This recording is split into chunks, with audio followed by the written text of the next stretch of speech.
What's the biggest mistake you made at your wedding? Honey, I love you, but said I do. Not my mistake. Not my mistake. I love my wife.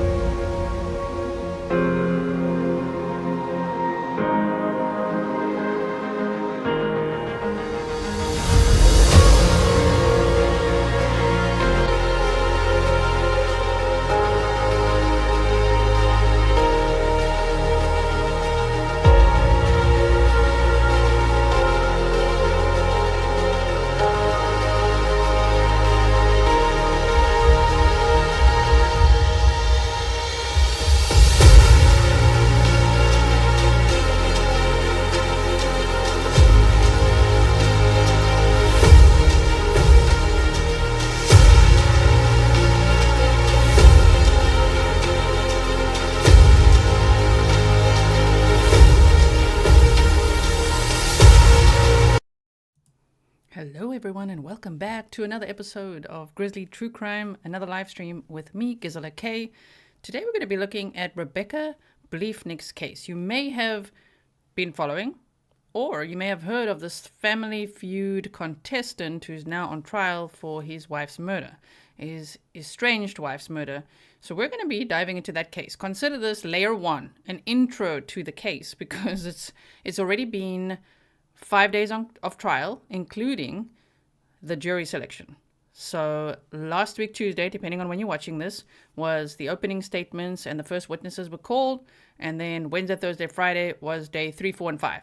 Okay, so we're going to be summarizing all the most interesting bits from this trial as we go along. And then it's expected to last 2 weeks. So this week, depending on when you're watching this, of course, today is the 28th of May, 2023. So this upcoming week will be from day 6 onwards, and they said the trial should last 2 weeks or so. So let's see how that all goes. So I just wanted to catch you up on that, and thank you all for being here. Make sure that you are subscribed.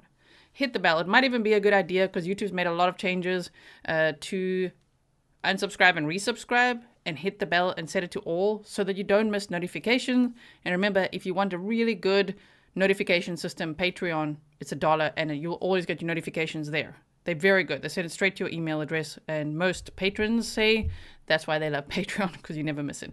Okay, so let me quickly see some comments. Jill says, another beautiful soul. Yes, another beautiful soul. Another true crime pattern, unfortunately. It's another DV type pattern that we're seeing, and it's very, very sad. Welcome to all my moderators. Welcome to all my members and patrons, supporters. Thank you so much for being here today with me. Yes, thank you for sharing. I made some new emojis for you guys. I made the one toxic that you asked for as well, and also the purple ribbon, which is for DV awareness. I'm sure you know what that is. I'm saying DV because YouTube, you know. Okay, so let me get to my presentation, which is this one. Okay. So, and I'm going to make myself smaller quickly so that we can actually see what's going on over here. Yes, Warrior Aphrodite says, I got the alert from Patreon. That's great. Yes.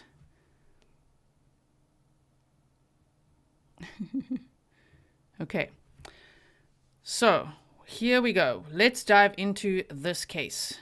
It's actually happened very quickly. This all happened, Rebecca was murdered on February 23rd, 2023. And he's already on trial. I mean, go Quincy, Illinois. So that's where this is from. Like, wow, things happen really quickly here. Just in case you wonder, like, you know, more details from, for instance, the arrest affidavit. Well, the judge has sealed all of that for some reason. So I'm not able to get that for you guys. I did try. Warrior Aphrodite says, thank you for everything you do. And thank you for being a member for 1 month, Warrior. Really appreciate it. Okay, so here we go. Let's play this one. So on the left-hand side, you can see Rebecca Bliefnick. She was only 41 years old. And on the right-hand side, you could see Timothy Bliefnick, the guy who's been charged with her murder and with home invasion as well. He's facing those charges too. They've got 3 children together. Oh, man, this is so sad. Okay, wait, this is just, there we go. Rebecca, sorry, my logo's over now. Rebecca Bernadette Postal Bliefnick, 41. Rebecca was born on November 19th, 1981 in Quincy, Illinois. She was a mother, a nurse, a volunteer in her community. She volunteered for many things. If you look at her obituary, which I'll put in the description box for you, oh my word, she really was an achiever. She was a very successful woman who excelled at everything that she pursued. Thank you for being a member for 6 months, Sam. In 2009, Rebecca, then 28, married Timothy Bliefnick. He was 26. He's 2 years younger than her. Also, before I really dive into this, happy Memorial Day weekend to all the American Grizzlies and everyone who celebrates it wherever you are. Mostly it's Americans, but people always say, well, I'm in here and I was, so sometimes people celebrate it from all over. So happy Memorial Day weekend to you. And thank you for being here with me. So in 2009, Rebecca, then 28, married Timothy Bliefnick, 26. They had 3 boys together, they're now aged 12, 10, and 5. Shame. Now they don't have a mom or a dad. We see this so much in true crime. It's horrible. So Timothy Bliefnick, 39, he was a Decatur native is a Decatur native and is a graduate of Quincy University and was inducted into Quincy University's 2019 Sports Hall of Fame for football. So he was quite the football star, this dude. He's a jock, you know what I mean? He's got a bit of that toxic masculinity, if you ask me, which has now gone into the DV place. Yes, unfortunately.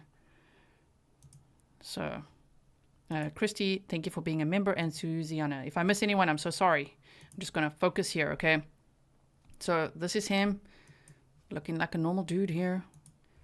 Oh, but the warning signs were there, unfortunately. So, in 2019, Tim and his family were featured on a show called Family Feud, hosted by Steve Harvey.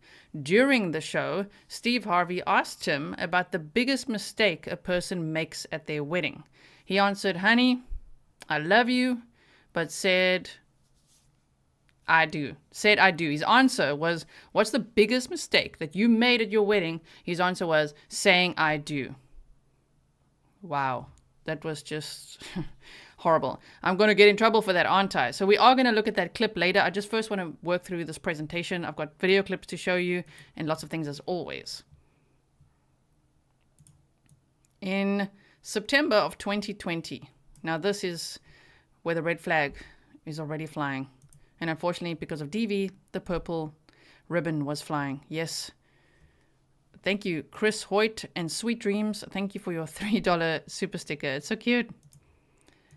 In September of 2020, Rebecca had sent her sister, Sarah Riley, a text message saying, if something ever happens to me, please make sure the number one person of interest is Tim, as that is who would do something to me. I'm putting this in writing that I'm fearful that he will somehow harm me, come after me, or will try to do something to me that takes me away from the kids or the kids away from me. He already has lied multiple times to paint himself as the victim. Oh, man. And me as the perpetrator, and it's absolutely the other way around. And we see that so often in DV cases. We see it so often where the aggressor can flip the script and there they go. Man. So it's really sad to see when you can actually spot the pattern, and here's yet another murder case, right? In January of 2021, Tim had allegedly filed for divorce. They had separated, and Rebecca had been telling her family that he was a threat to her safety, as you just heard. So they said this divorce was contentious. It was really, they couldn't agree on anything, on custody, on anything. Like, they made so many examples in the opening statements, the prosecutor, on just everything that they could not agree on, which was literally everything. The prosecutor said that Rebecca's murder was an act of domestic violence. So we are going to look at that clip from the original press conference as well. Judge Deborah Wellborn of the Adams County Circuit Court has sealed the case files regarding a restraining order against him and his dad, as well as the divorce proceedings. So I find that very interesting. I'm not sure why they say it's against him and his dad. I got this from the official news source that's also showing footage of this trial. And I do want to say that this trial is not live streamed. What happens is there's 2 news channels that seem to be uploading it. Muddy River News, which normally they upload the footage about a day after the court proceedings have taken place. So it's one of those, again, where they're not live streaming it, but there are cameras in the courtroom at least. They release the footage later. So we're always going to catch up pretty much a day or 2 later, which is why this will be a series. So if you do like this, if this is your first time here, make sure you do subscribe, because I'm going to be doing a series on this case as we peel back the layers and understand. This is just an intro, okay? So the prosecutor said, yes, that Rebecca's murder was an act of violence, and Judge Deborah Wellborn of the Adams County Circuit Court just sealed the case files, because I was looking everywhere for that arrest affidavit. I'm like, where is it? We love those details, right? Yes, as well as divorce proceedings. So, and welcome to everyone. Welcome. Let me just quickly look at something. Yes, and reminder that Timothy Bliefnick, they've said that in the press conference. They've said it, of course, everywhere you go. He is innocent until proven guilty in a court of law. Okay, so disclaimer for that.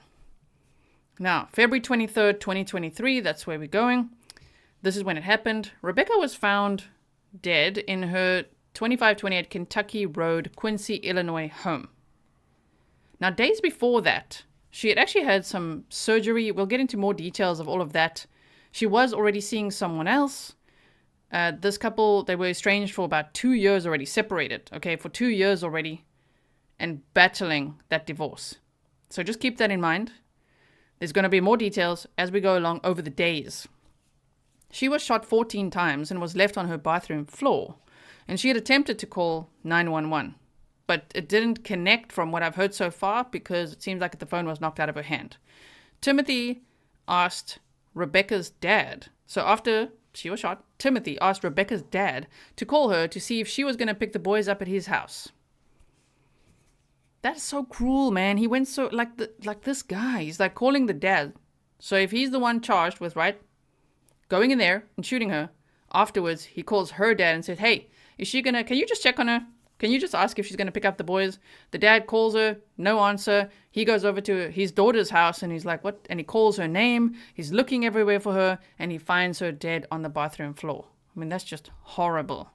Yes, and 14 times. Total overkill, right? Timothy's home was searched on March 1st, 2023. He was arrested on March 13th, 2023. Again, he's presumed innocent till proven guilty in a court of law. He was charged with 2 counts of first-degree murder and 1 count of home invasion and has been held in the Adams County Jail on no bond. So, the thing is, man, did I dig for why 2 counts of first-degree murder? Why? I mean, you can come up with many reasons, but what I found was in different states have different rules, different codes and things. They did say that sometimes when it's 2 counts of first-degree murder, when it's just one person, it would be something like murder while attempting to commit a felony, plus the second charge would be first-degree murder for its premeditation and malice. So that's how it counts as 2, usually from my research that I've done. I know everybody goes to, why would they say 2? And then everyone goes, was she pregnant? Was she pregnant? Not that we've heard at all. So I think it's this. I think it's murder while attempting to commit a felony, because he was also charged with home invasion as well as premeditation and malice. Okay. His trial started on May 22nd, 2023, and is expected to last 2 weeks. He could face 45 years to life imprisonment if found guilty. We're going to do map time and everything. And as I say, for everyone only joining now, don't worry. This is just the intro to the case. This is not the entire case by any means. It's like, let's get into this case. Let's see what's going on here. And I hope you find my summaries a little interesting compared to a very dry trial. It's not quite like Letitia Stark's trial, if I could say it like that. That had us like glued to the screen. But the details of this case I find incredibly interesting. So I'm going to be doing my best to bring you those summaries. Patty says, amazing how quickly this has gone to trial. The details must be horrid. It is amazing. I mean, there's overwhelming evidence that they seem to have against him? Yes. But it really went quickly. Oh, my word. Yes. Okay. So the lead trial attorney, Josh Jones, you'll see him in the initial press conference as well. He made a statement, and the defense attorney is Casey Schnock. Such a cool surname. Schnock. And the judge is Robert Adrian. Okay, so the opening statements when Josh Jones said the following was very powerful. The last minutes, this is what he said, the last minutes of Becky Bliefnick's life were not spent surrounded by family, friends, and loved ones. The last minutes of Becky Bliefnick's life were not spent in the warm embrace of her 3 children. And they did say the children's names. I've blurred out their faces, but they said Deacon, Grayson, and Arlen. The last minutes of Becky Bliefnick's life were not spent in love and compassion and tenderness. No, the last minutes of Becky's life were spent in fear and pain and terror as she lay on the cold grey tiles of her bathroom floor, slowly bleeding to death. A forensic pathologist said that it would have taken her a few minutes to actually pass away, even though she was shot 14 times. That is so sad. Oh, my word. Okay, so I should have also said trigger warning. This content is for adults only, and we are looking at a murder case and a case involving DV. If you want to share the purple ribbon emoji during the stream, feel free to show solidarity and support for victims of domestic violence. It's for DV awareness, the purple ribbon. Okay, so to continue, they said, man, she fell on her back and she looked up into the eyes of her murderer. She looked up into eyes that she had looked into before, into eyes that had promised her once, into eyes that had promised her once, till death do us part. She looked into the eyes of her murderer, her husband, the defendant, and the defendant looked down at Becky. Her name's Rebecca, but her nickname obviously Becky, and he pointed a gun at her and he pulled the trigger. Not once, not twice, not 3 times, but 14 times, riddling her body with bullets. And then he ran away. He fled, leaving Becky lying on the floor to die alone. Oh, man. Thank you so much for sharing the purple ribbons. I know there's a lot of people in this community that have struggled with that, suffered from relationships like that. So thank you so much for sharing the ribbons. We show them support too. Now, here's a timeline, okay? This is a summary of the timeline. Again, we're going to peel back the layers as we go along in the upcoming days. September 2020, so we go back all the way to then. Rebecca tells her sister that if anything happened to her, Tim should be the number 1 suspect.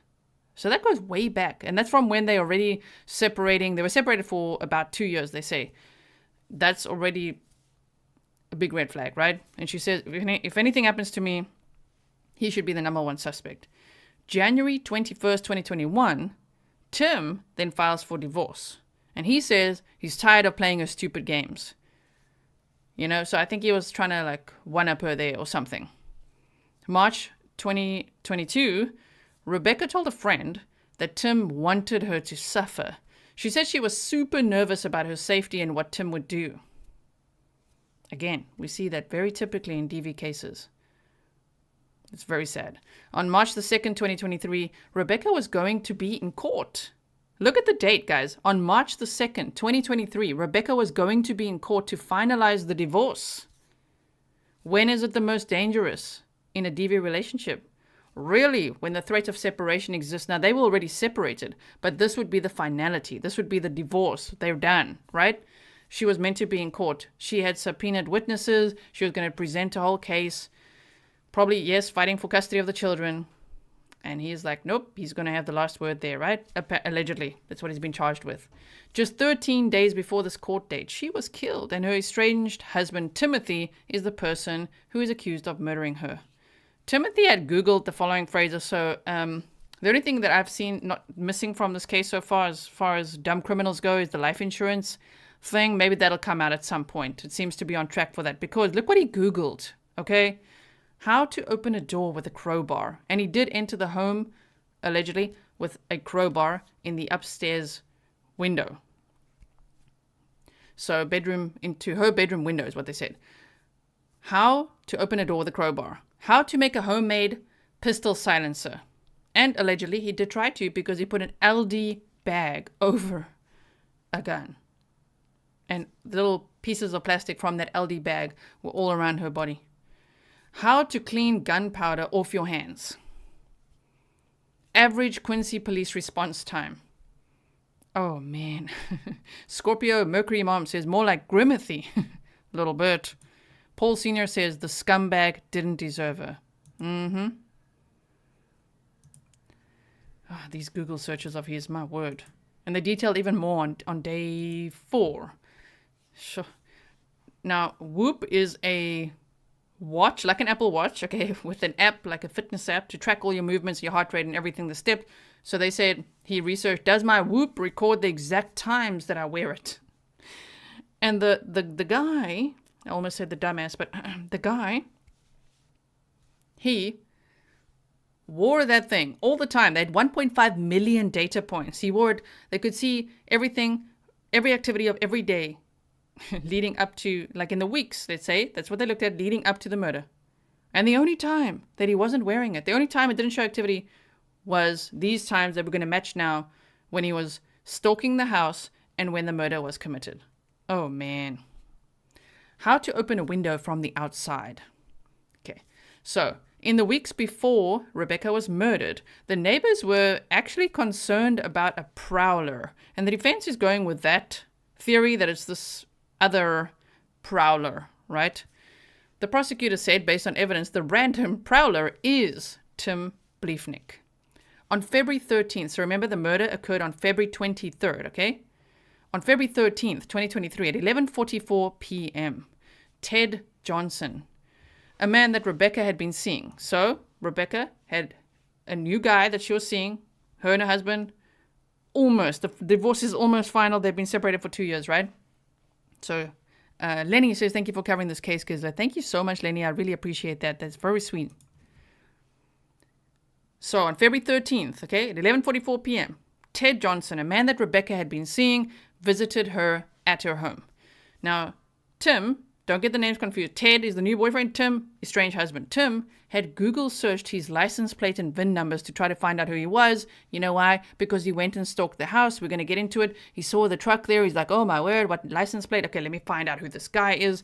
And there's so many Google searches there as well.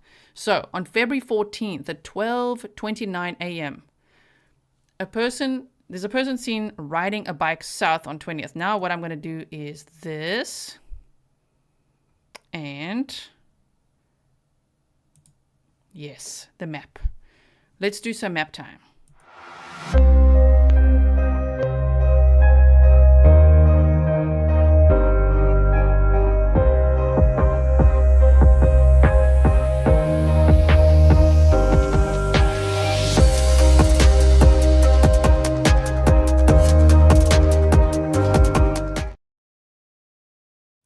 Okay, and I am back with you. So, as we know, the case happened in Quincy, Illinois. Sorry, let's just go back to where we were there. To the timeline. There we go. Okay. So we're going into, here's Illinois. Quincy, Illinois.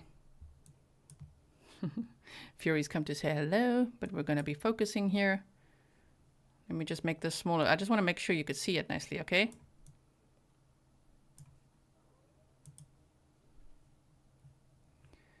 There we go. Now, this is his house. They did say the addresses in the courtroom, so I'm not doxing anyone or anything like that. And this is her house. They live very close to each other, and her new guy also lived like very close, within 10 minutes. Okay. So what happened is, I hope you can still see the writing above me there. Just hold on. Let me try to make myself a little bit bigger so it makes sense. There we go. Okay, so they say on February 14th at 12:29 a.m., there's a person seen riding a bike south on 20th. On February 14th, 2023 at 12:37 a.m., a random prowler seen on a neighbor's camera walking between the neighbor, Taylor Hyman's house, and Rebecca's house. So this is where he lives. They could see someone on a bicycle, okay, cycling down here, and then going down 20th Street, which is this one. This is the route, 20th Street, and then turning east on Prairie Avenue. That's what they can see. They're capturing that on surveillance on all these dates. Some dude on a bicycle going there, okay, in the early hours of the morning. So That would be, yes, February 14th, 12:52 a.m. The bike is then riding back. So this is, remember, the murder occurred on February 23rd. So he's doing all these practice rounds, basically, or stalking the house, whichever one you'd like to call that. I'm not too sure, but it seems like he went there a few times, okay, to lurk, peep, look what she was doing. And so, Fury's being naughty, sorry. So he goes this way, and then he goes home the same way. And he does that route multiple times. February 14th, between 1 a.m., 1:10 a.m., and 1:48 a.m., Tim's work laptop made over 200 searches. Because remember, the new boyfriend, Ted, was there. They'd been dating since the summer of 2022, if you are curious, okay? So, Tim's work laptop made over 200 searches, which include license plate lookup, Illinois license plate lookup, free VIN check reports, Missouri license plate lookup. And then he actually looked up on his computer, okay, his work laptop, the license plate, the exact 8DCJ55, that dude's license plate. Oh man, that was quite something, huh? When he's like, the bicycle's there, the prowler is there, and then he's looking up that license plate. I mean, show him. That's really a lot of evidence there against him. And then, if we continue on, they say that was the license plate of Ted's truck that was parked in Becky's driveway, and then he searched the VIN number of Ted's truck. On February 14th at 1:32 a.m., Tim's phone called a number that they read out there, Missouri Department of Revenue. So he really wanted to know, who's this dude? What's happening? But didn't he know already? You know what I mean? Because they were dating for quite some time. Interesting. So February 22nd, 2023, a random prowler, again, is seen on that same neighbor's camera again at 1:05 and again at 1:53. At 12:57 a.m., riding a bike, the exact same route I just showed you, back at 1:10 a.m. So he's going back and forth. He's practicing. This is why you could see the premeditation and the malice, right? Tim's phone was locked, and his computer shows no activity during these stalking trips. There are also times that his watch shows no activity, even though it recorded over 1.5 million data points and activity every second of every day. Except those times that he went to Rebecca's house. Now, what evidence do they have? Lots, but here's some examples. There were bits of plastic from an LD bag around Becky's body, like the homemade silencer that Tim had researched. So the search, what he found kind of matched what he did here, what he tried to do. Prosecutor Josh Jones said that all the bullets fired were by the same gun. 8 shell casings were found near Rebecca's body. 27 shell casings were found in Tim's basement, and they matched the type of casings found near Rebecca's body. There was a crowbar found at Tim's house, which could be the tool used to open Rebecca's window. Police found an abandoned bike less than a half a mile from the defendant's house. There were no reflectors on this bike's wheels, just like the bike on surveillance, but just to add more evidence to it, Tim had also made a fake Facebook account called John Smith, because he was very original in coming up with names, okay, which he used to look for a blue bike with no reflectors on the wheel to purchase on Facebook. Oh, man.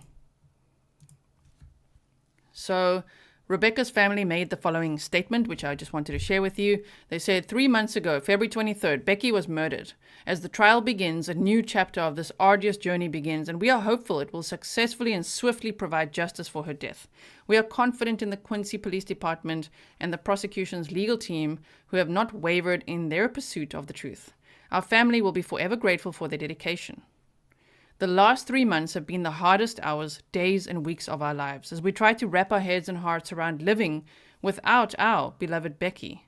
With conviction and hope, we pray the trial can open the door to healing. We recognize the days ahead will rip our wounds wide open again. And yes, they've shown, autopsy photos and all sorts of things. And I'm sure, man, when the family has to hear all these details, and even in hindsight, to know now that the warning signs were there, that this seemed to be an escalating DV relationship. It's so sad, right?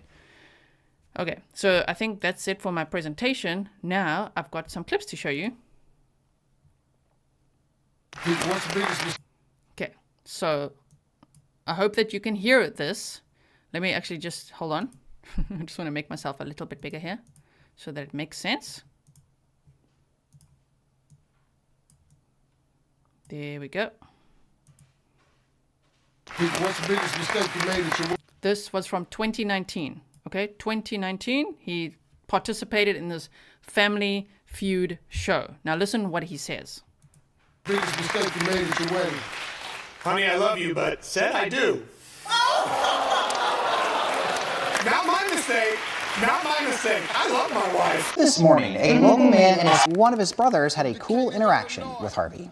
His suit line is very nice. He has a bunch of different ones that he... This is Tim Bliefnick, okay? He's talking over here. Oh man, he's like, his suit line is very nice. Let's comment on his appearance. Like what? Of Steve Harvey, right? He wears for every episode, even though they tape several in a row. And so if he finds a snazzy dresser, when people really want to dress to impress, to be on the show, like he relates to that and he likes to comment on it. You know, my older brother had this white and floral sport coat, and so that immediately drew Steve's eye. And then my younger brother had blue suede shoes on, and so they got kind of into a commentary thing, which was kind of neat. You can see what his priorities are, huh? Kind of neat to see if it makes the final cut, I guess, of the show.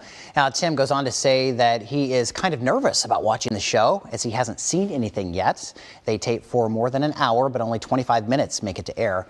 The Family Feud show featuring the Bliefnick family will air this Wednesday, January 22nd at 9 a.m., only on KHQA ABC. There is a watch party at Revelry in Quincy Wednesday morning as well. Starting at 8 in the morning. Yeah. The doors will open and there'll be stuff to eat, mimosas, and they get to watch that. That would be the scariest part. I'm so excited. Tim, I'm playing this for you because they're like, I'm so excited because Tim was my neighbor and everything. And it's like, oh no, now they're probably like, what? Like, I can't believe this. to be my neighbor. So Yes. I'm just looking at this being like, wow, I know. Family Feud. But he's right, though. You tape, you have no idea what they're going to pull out Right. to put into that show, and you hope you don't embarrass anybody. Exactly. Well, it's Family Feud. You will embarrass. Yeah, it's but true. look at this weather forecast for the weekend. Police say 41-year-old Rebecca Bliefnick was found by a family member Thursday. Police say she had been shot multiple times. QPD Deputy Chief of Operations Michael Tyler says they have not yet narrowed the investigation to one suspect, and investigators are still working the case. I mean, we're working hard on it. We have 8 detectives and multiple agencies helping us out on this. Plus, we had a lot of patrol officers working on it. So we're hoping that we can develop some leads. Tyler says officers are still canvassing the neighborhood and asking for video footage from those who might have systems installed. Anyone with information is urged to call Quincy Police at 217-228-4470 or Crime Stoppers at 217-228-4474. I'm just going to show you this one more time. Look at this dude, 2019 on Family Feud. Biggest mistake you made at your wedding? Honey, I love you, but said I do. Not my mistake. Not my mistake. I love my wife. This morning, a Oh man, just horrible, right? Okay, so let me just quickly attend to some of your comments here. Blue Moon said, is there live coverage of this trial? No, there is not live coverage. This Muddy River News, which is the main news source for this area, and they've got the press conference I'm just going to show you now as well. They are releasing the court recorded footage about a day or two after it happens. And then there's also KHQ, like a long name. Okay, they're also releasing the footage, but they're even later. So we can always play catch up, I suppose, but it's not live streamed, unfortunately.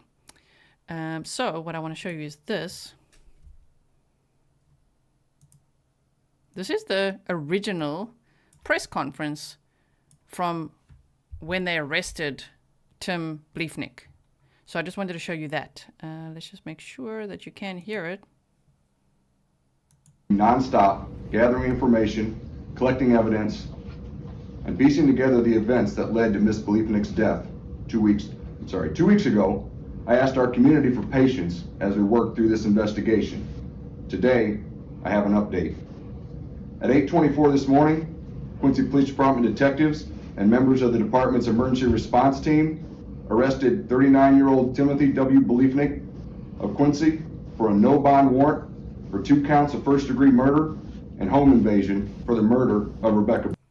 I'm just checking that you guys can hear this. Also, I must say, trying to listen to the trial footage, man, the audio is so bad.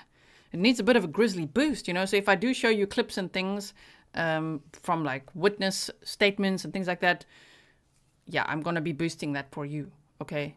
Because the sound is not so good. Okay, let's continue. So again, we've just gone over an intro of the case. This is the first episode that I'm doing of many in a series on this case because there's a lot of layers to pick apart here. This is just the intro, and what we're looking at now is the original press conference, and it's only 10 minutes or so. Okay. Bliefnick. Mr. Bliefnick was located at a residence in the 2500 block of Kentucky Road and was taken into custody without incident. Mr. Bliefnick was transported to the Adams County Jail, where he is currently lodged. I want to remind everyone that in our criminal justice system, individuals are presumed to be innocent until proven guilty. A great deal of work went into getting to this point in the investigation. I want to thank Adams County State's Attorney Gary Farhall for the support his office has provided.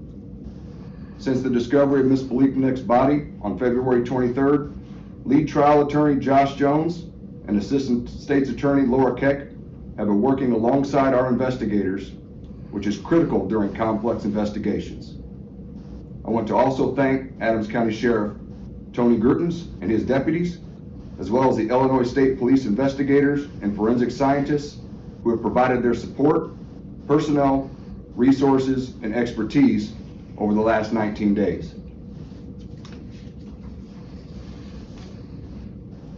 More than anything, I want to commend the Quincy Police Department Investigative Division under the command of Lieutenant Kathy Schisler, Sergeant Brian Dush, and Sergeant James Brown for the extraordinary work they have done over the last 2+ weeks. Our detectives and detective supervisors have worked long hours, weekends, and off days putting the pieces of this investigation together. There is much work yet to be. I'm just going to pause it there for a second. So Lydia Knott says, so glad you're covering this. I live about an hour away from Quincy. It is the KHQ, I always forget the A, I don't know what, KHQA TV that's also covering the trial. But they upload the footage like much later than Muddy River News, I find. But between the two, yes, that's where I'm catching up. And I will make sure to link the opening statements in the description box for you so that you can easily find it if you do want to watch that by yourself. But otherwise, come here for the summaries and the updates and things like that. Maptime, all kinds. Okay, let's carry on here. Done, and the investigation continues. But today's development is a significant step forward in the search for justice for Rebecca. I'm very proud of the men and women of the Quincy Police Department. Also, it is important to acknowledge that the assistance and cooperation of the public was key to moving this investigation forward.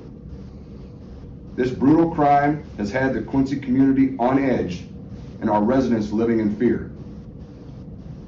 I hope today's announcement can begin to calm some of those concerns.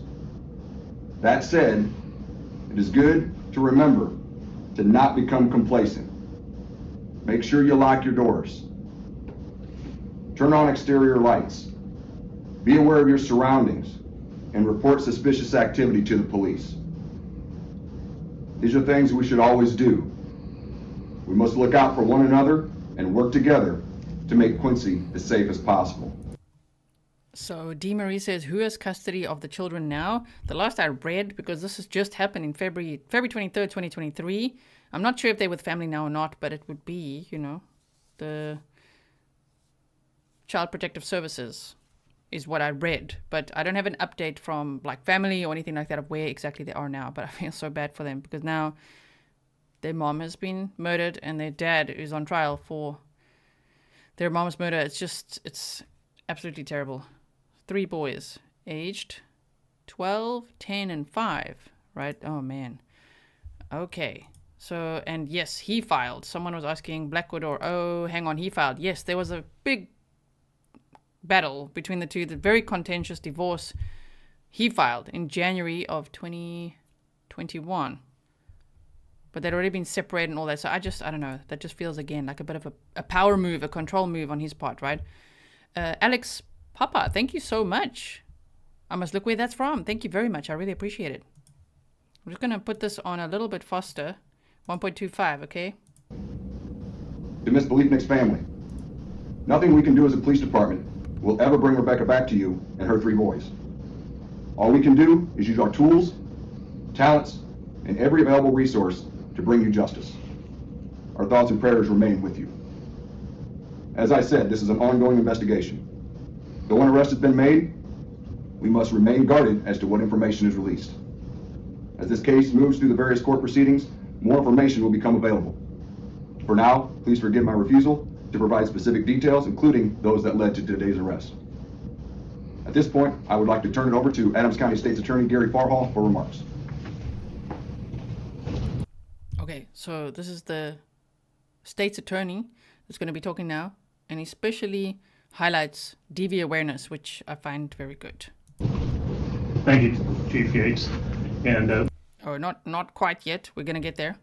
Thank you guys for appearing here. I want to commend the performance of men and women of the Quincy Police Department who have made extraordinary efforts in bringing about the charges that have been leveled today. I also want to thank my staff, starting with my first assistant, Todd Eiler, the lead trial attorney, Josh Jones, Laura Keck, assistant state's attorney, and all my staff who have covered for their responsibilities while they worked tirelessly on this case. Josh Jones has prepared a statement, and I'm going to let him come and do that now. Thank you again. My name is Josh Jones. I'm lead trial attorney for the state. Yes, lead trial attorney. Marie says, I'm not sure how to process why people tell others they are in danger if anything happens, who's guilty, but don't take precautions, no victim blaming. But she did take precautions, and sometimes these victims do, right? Like, she got a restraining order against him. They say restraining order in some articles and protective order in some others, okay? So I got to be careful with that wording because I'm not sure exactly which one, but most say restraining order against him. She was trying to divorce him. There was a big custody battle going on, and she had told people. And I just find that sometimes it would be possibly lack of training in the police, you know, which I just did a course, as you guys know, on the Dash course with Laura Richards, which is about domestic abuse, stalking, harassment, and even there, that's all about training the police for it, to spot the signs, to have a checklist, to know what to look for, and to know, how dangerous this can be. So I hope that mildly answers the question. I'm not an expert in it, but I'm learning as I go. Okay, so let's listen to what Josh Jones says here. Attorney's Office. This is Miss Laura Keck, our domestic violence prosecutor and my trial partner in this case. We would like to thank the Quincy Police Department and their officers for their tireless determination and dedication in reaching this stage into the investigation of the murder of Rebecca Bliefnick by her estranged husband, Tim Bliefnick. While this is an important step and an important stage of the investigation, it's important to remember it is just that, a first step. At this point, the defendant is presumed innocent of the charges. Our office will continue to work hand in hand with the detectives as the investigation continues into this heinous and premeditated act that the defendant is alleged to have committed. Our Quincy community should rest assured that this horrific crime was not a random act of violence. However, it is equally as important to recognize the event for what it is, an act of domestic violence. Domestic violence takes many forms, and regardless of whether a victim suffers from emotional abuse, physical abuse, or what our community is confronting today, every victim of domestic violence must be treated with the urgency, the respect, and the compassion that he or she deserves. Every victim of domestic violence deserves to be seen, to be heard, and to be believed. The State Attorney's Office of Adams County and its prosecutors and staff are dedicated to the pursuit of justice for every victim. While our thoughts and prayers are with Rebecca Bliefnick's family and her children, our focus and our efforts remain on bringing her murderer to justice. Thank you. Okay, so I'm going to link this if you want to watch the Q&A section of this. I just wanted to show you that because I thought that was really good of Josh Jones, the lead trial attorney, to make those statements. Thank you for sharing Purple Hearts. And yes, someone saying restraining order against him and his dad. That's what they're reporting. That's what they say. So that's very interesting as well. And a lot of times, victims of domestic abuse are scared. They literally are scared. And they're telling people and they're reporting to the police and everything. And sometimes, it just escalates and this happens. It's just absolutely terrible. Sure. Especially when there's kids involved and everything, and you have to still have some sort of tie with them. It's very scary. Okay, so we've looked at that. I think we actually looked at everything. Wait, what else did I have? We shouldn't. Okay. So let's do a quick rerun of what did we look at today. Let me make myself bigger so it makes sense. We've done an introduction to the case. So we've gone over who's Rebecca Bliefnick, who is Timothy Bliefnick, why is he on trial for her murder, when did it happen. We've gone over all of that, as well as a summary of the opening statement. So again, I'm going to link that for you if you do want to watch that yourself as well. We've done some map time. Okay, there are no documents to go over because they've sealed that in this case, that sucks. It's always nice to see like the arrest affidavit and have those bullet points and timelines and things like that as well. So yes, but there's a lot more to this case. So this, as I say, this is layer 1. Come back tomorrow for layer 2. We're going to be looking at this for a few days. I know tomorrow many of you might be busy because it's Memorial Day, but whenever you can catch the replay, or if you are not busy, then yes, there'll be more, because I'm going to be unpeeling the layers of this case as we go. Because next I want to look at what the guy she was seeing, what his testimony is, get a little bit more into the days leading up to her murder, like where was she, what was she doing, what does her sister say, what do more of the text messages reveal, because it gets very interesting. Yes? Okay. So that's everything we did now, today. I hope that you enjoyed that. It went quite fast. It feels like it went quite fast. So I hope you're up to speed with that. We've looked at some video clips. Go watch it again if you didn't see it. I will timestamp everything. If you don't know what timestamps are, what I do after every single live stream or in episodes is I put in the pinned comments, the description box, and if you hover over the video, you will see timestamps, which are like chapters, right, of a video. So you can just skip to the parts that you missed or what you want to see again or things like that. Okay, yes. Jane says, I shall be there for layer 2. I like the sound of that. I like it. Thank you so much, everyone, for being here. Moderators, patrons, members. Really, really appreciate it. For those of you who follow the case very closely, I hope this wasn't disappointing for you. I hope it was a little more exciting than watching the trial, because that between that audio, there's one where they actually had the audio playing and someone was clicking their pen, like literally, like right there at the camera, like click, click, click, click. That's like one of those sniffle-free episodes I need to make. I need to make a pen click-free episode. It was so frustrating. So if you do go watch the original footage, good luck with the audio. It's quite frustrating. And I will see you all again in the next one. Yeah, don't go. I don't want to go, but I suppose now I'm going to have to go because I've got more homework to do. All right. Yes. Thank you, everyone. Bye.